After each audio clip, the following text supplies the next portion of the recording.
His Excellency the President will issue a statement, after which you field one or two questions from you. Your Excellency, you've got the floor. Fellow Zimbabweans, I'm addressing you yet again this evening to give further information on measures which government is putting in place to contain the spread of coronavirus. These measures are also meant to mitigate the impact of the virus on our economy and on our society in general. Since my last address to you on 17th March 2020, when we declared COVID-19 a national disaster, the worldwide spread of this painful virus has been rapid and surprising. So far, more than 340,000 people have been infected globally, while more than 14,000 people have since died. The world keeps counting both on new infections and fatalities. It is a grim picture globally. As already announced, our country has recorded 2 cases of infection, both of them imported. Sadly, in one such case, the latest to be announced, the patient has since succumbed and died. On behalf of the party, ZANU-PF, government, my family, and on my own behalf, I wish to convey my deepest condolences to the family of the late departed on this its saddest loss. We share in their grief and join them in bereavement. The sad passing on of one of our own, as well as the spiraling infections and deaths worldwide, require that we continue to urgently review our situation with a view to strengthening our defenses through additional, more stringent measures. Like I indicated in my previous address, we might have to limit, suspend, or even forego certain social, economic, and recreational activities we had grown accustomed to. The pandemic today challenges all our normal chores, habits, and behaviors, and we all now have to adapt to a new, unusual social culture. To keep pace with the fast-changing national and global situation, government has decided on the following additional measures which take immediate effect. Border controls. While our borders remain open to essential traffic, both in the interest of our economy and that of corresponding economies of our region, we have decided to ban non-essential travel and traffic, both inbound or outbound. Except for the movement of cargo, government will close all our borders to human traffic. This, however, will not affect returning residents. Screening on essential traffic will continue to be enforced strictly in line with best practices and guidelines prescribed by the World Health Organization, WHO. As announced previously, measures on designated border crossings remain in force. Returning residents. All our returning residents will be subjected to strict screening procedures, including rigorous enforcement of the 21-day self-quarantine, which must not be breached for whatever reason. Certificates of COVID-19 fitness, especially from countries with a high incidence of infection, would greatly assist all of us in controlling the pandemic, both inside our country and globally. Travel within the country. Further, from now until further notice, government discourages unnecessary travel in and around the country. To the extent possible, families are encouraged to postpone non-essential travel. Additionally, unnecessary movements beyond homes, including social visits to relatives and friends, should be avoided. Essential trips should be trimmed to the barest minimum, both by frequency and by numbers involved. Ban on entertainment and recreational activities. With immediate effect, government has put a blanket ban on gatherings around nightclubs, bars, beer halls, movie houses, swimming pools, gymnasiums, and sporting activities until further notice. I'm aware that this curtailment of social activities will be hard on all of us. However, such tough measures have become necessary and unavoidable for our collective safety as a nation. Hospital visits. With immediate effect, visits to hospitals and clinics will be reduced to 1 visit per day, even then involving only 1 relative per patient. Public gatherings. With immediate effect, public gatherings may not exceed 50 persons. Such gatherings include religious fellowships, worship, weddings, conferences, workshops, meetings, and funerals. E-services across sectors.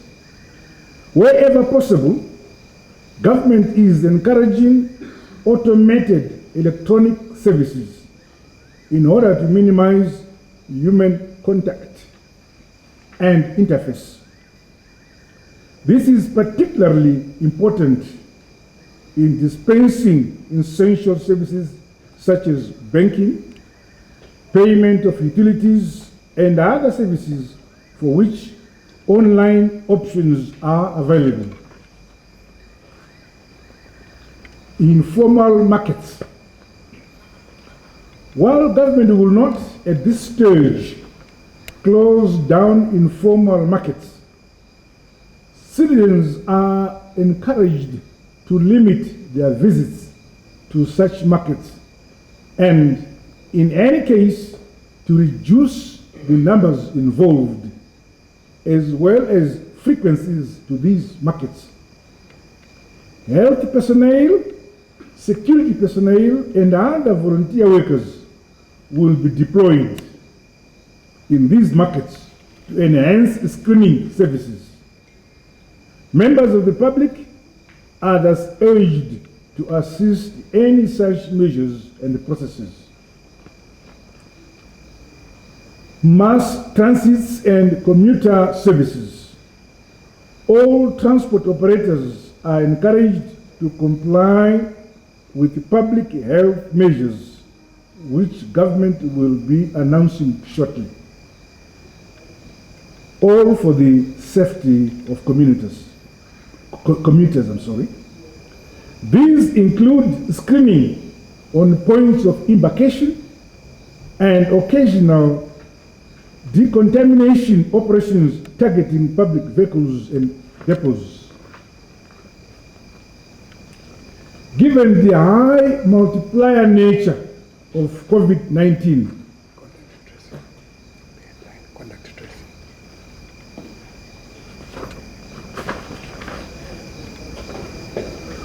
I'm now on contact tracing.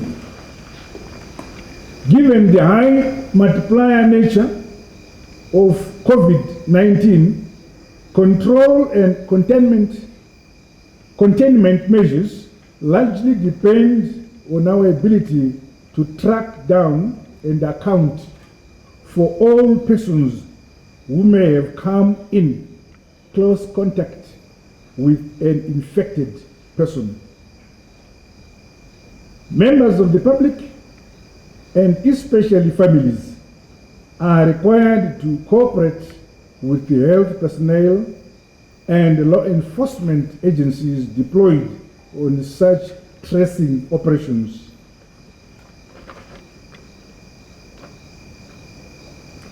Possibilities of decongesting workplaces. Business associations and employers are encouraged to explore creative ways of reducing human concentrations at workstations.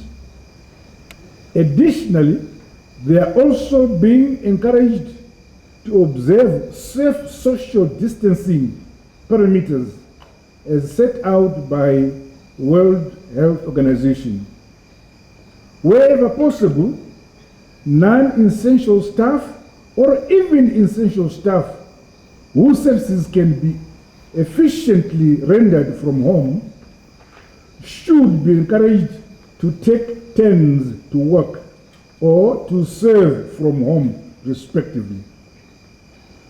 Corporate responsibilities and responsible pricing. As we go through these extraordinary times for our nation, I would want to appeal to our business community to redouble their commitments towards social responsibilities so we tackle the pandemic together. More important, I appeal to those involved in the manufacturing and the trading of materials essential in the fight against coronavirus to resist the temptation of callously feeding fat on the current situation through extortionate pricing. These materials include protective clothing, masks, and sanitizers, among other items. Any evidence of irresponsible corporate misbehavior will leave government with no option but to come down heavily on offenders. We have to behave responsibly in order to protect the public. I'm also aware of concerns which continue to be raised by our health personnel who are in the front line of fighting this pandemic. These great men and women are the heroes and heroines of our nation. They continue to deliver services at great personal risk. They continue to save lives. They deserve our support. They deserve our unstinting praise and accolades. They must be rewarded. Above all, we should make their already risky medical chores both safer and less onerous. Government continues to procure more items needed by our health personnel in the fight against the pandemic. To that end, I have directed the release of additional funding towards the procurement of more safety clothing. Additional support continues to be flown into the country, while more and more centers are being designated and appropriately equipped for purposes of enhancing our overall responsiveness to the pandemic. Now is the time to show resolve, commitment, and sacrifice on the part of us all. So together, we pull through this challenge. Without doubt, our collective resolve and a sense of purpose will beat all odds that this pandemic may place in our way. We have to make our nation virus free. I thank you and a very good night. Thank you. Thank you very much, Your Excellency. Good evening, Your Excellency. Good evening. Thank you, Excellency. Yes. Oh, Doc.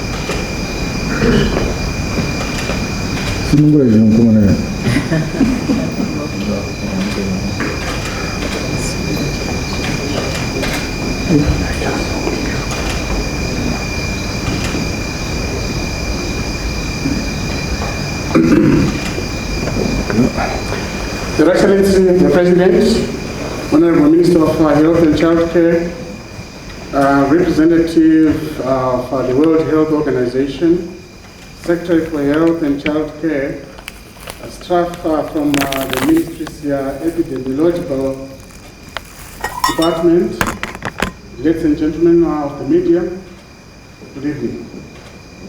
His Excellency the President will issue a statement, after which you field one or two questions from you.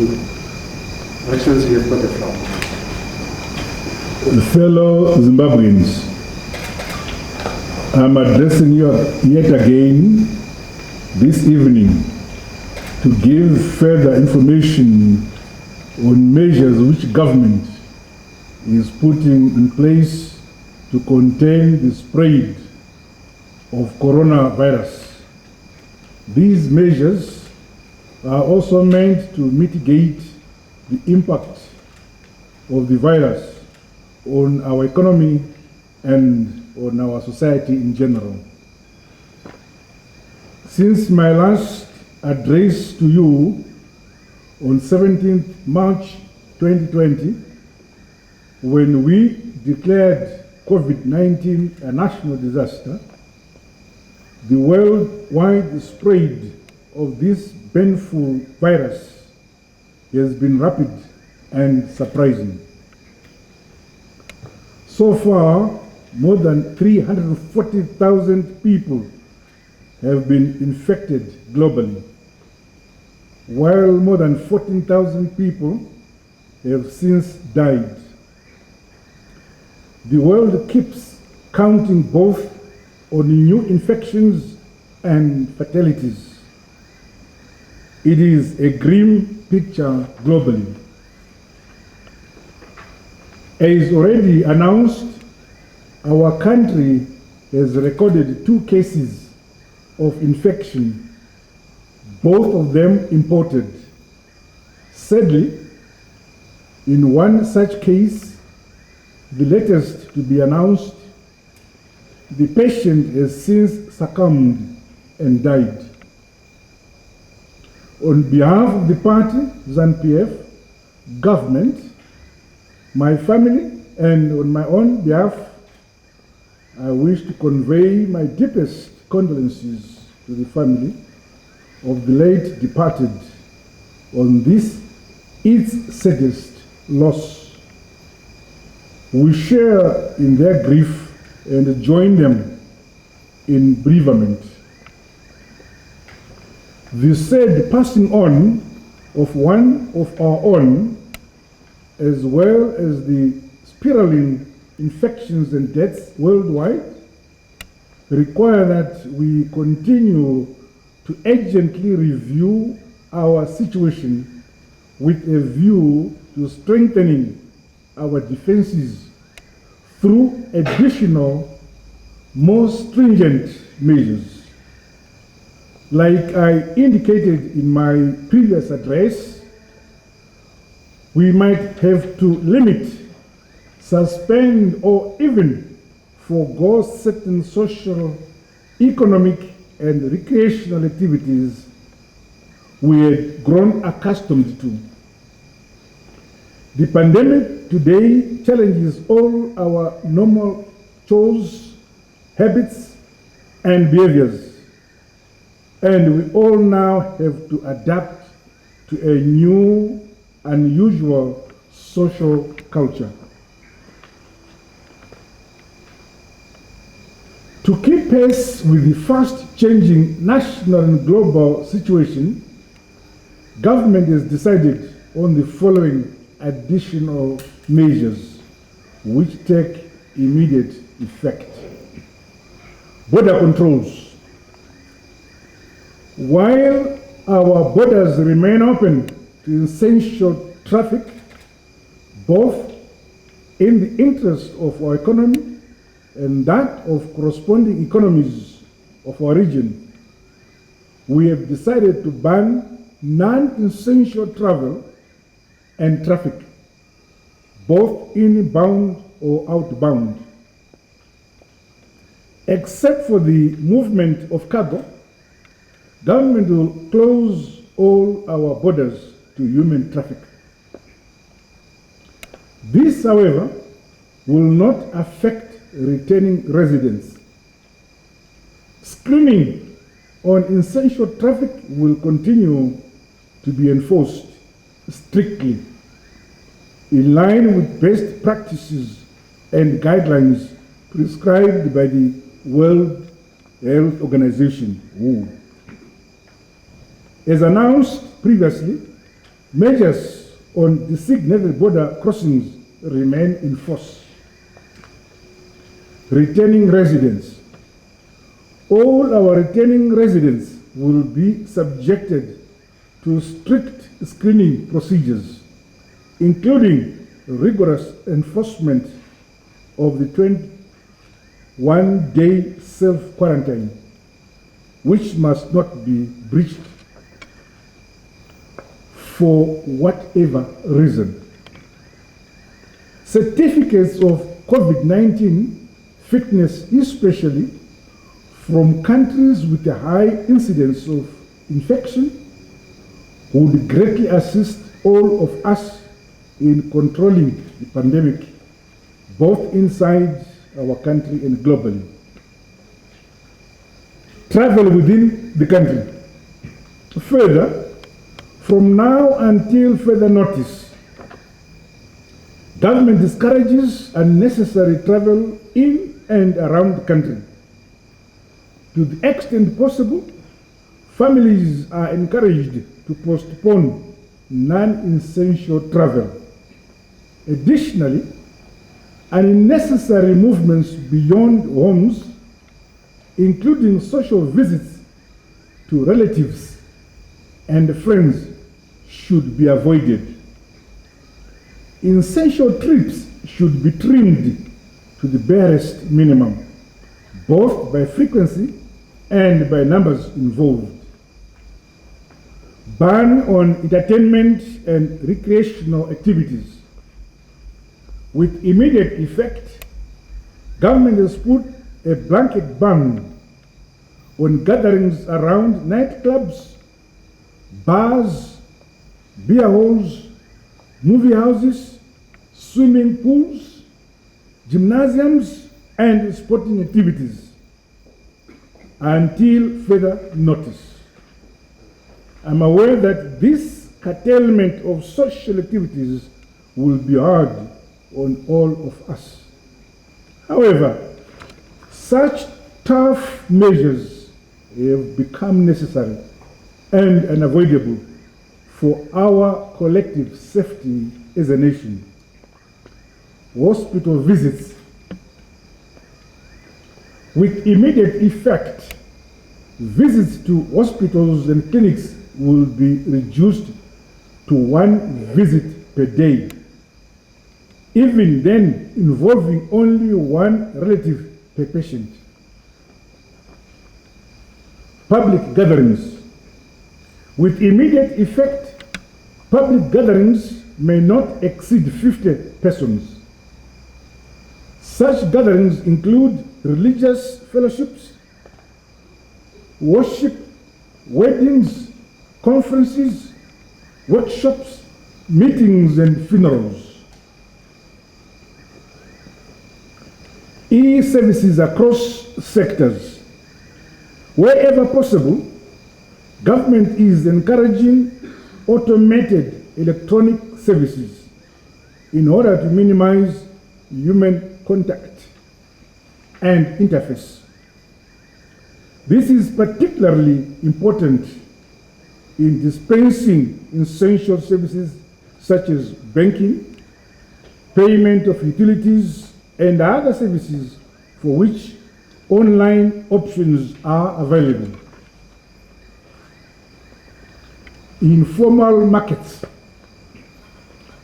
While government will not at this stage close down informal markets, citizens are encouraged to limit their visits to such markets and, in any case, to reduce the numbers involved as well as frequencies to these markets.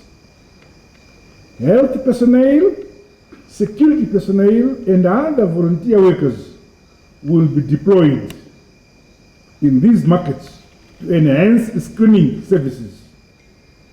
Members of the public are thus urged to assist any such measures and processes. Mass transits and commuter services. All transport operators are encouraged to comply with public health measures, which government will be announcing shortly. All for the safety of commuters. These include screening on points of embarkation and occasional decontamination operations targeting public vehicles and depots. Given the high multiplier nature of COVID-19,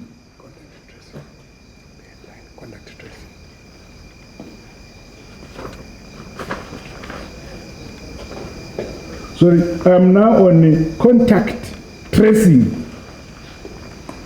Given the high multiplier nature of COVID-19, control and containment measures largely depend on our ability to track down and account for all persons who may have come in close contact with an infected person. Members of the public, and especially families, are required to cooperate with the health personnel and law enforcement agencies deployed on such tracing operations.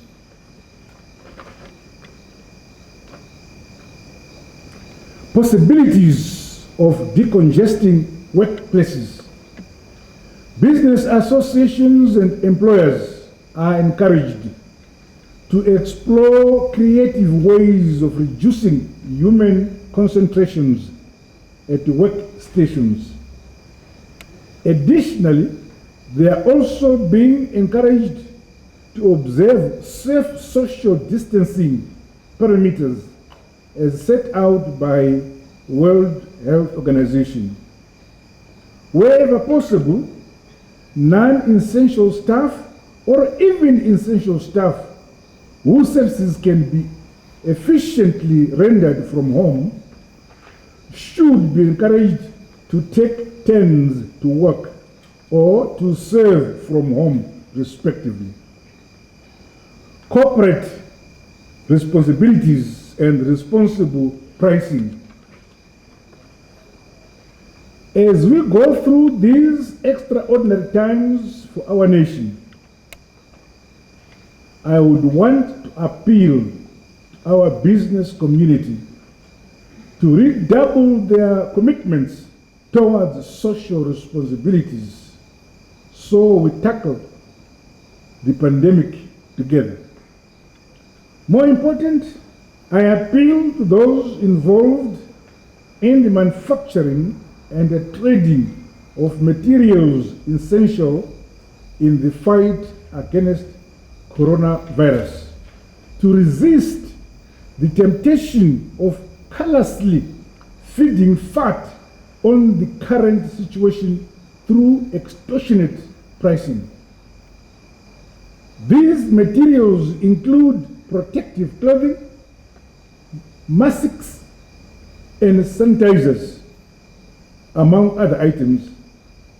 Any evidence of irresponsible corporate misbehavior will leave government with no option but to come down heavily on offenders.